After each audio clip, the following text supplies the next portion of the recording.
Welcome to our channel. Today we how to activate Ring and Google Assistant together, quick tutorial step by step clearly.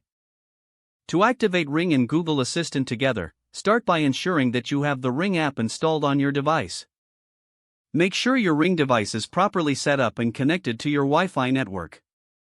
Open the Google Home app on your smartphone or tablet. In the Google Home app, tap on the plus icon located at the top left corner of the screen. Select Set Up Device from the drop-down menu.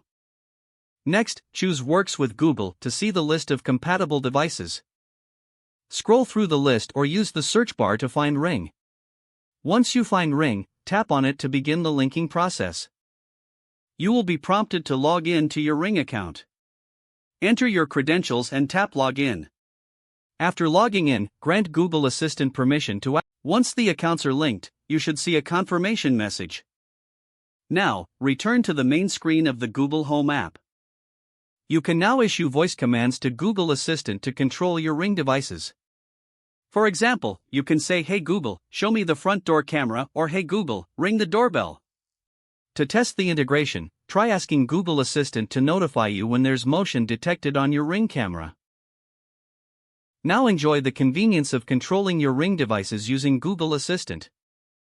You have successfully activated Ring and Google Assistant together. If the page does not load, refresh the browser or try again in a private or incognito window. Make sure you are using the correct email address, then retype it carefully to avoid small typos. If your password is not accepted, use the reset option and create a new strong password you can remember. Check your spam folder for verification or security emails, then complete any requested confirmation steps. Enable two-factor authentication if available to improve account security and reduce unauthorized access risk.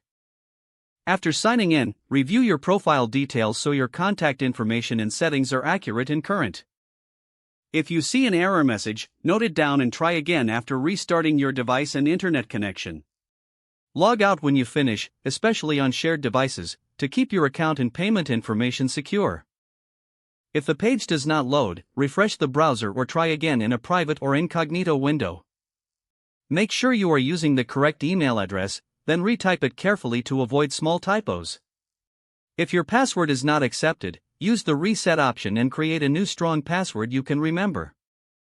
Check your spam folder for verification or security emails, then complete any requested confirmation steps. Enable two-factor authentication if available to improve account security and reduce unauthorized access risk. Don't forget to like this video and subscribe to our channel for more step-by-step tech guides.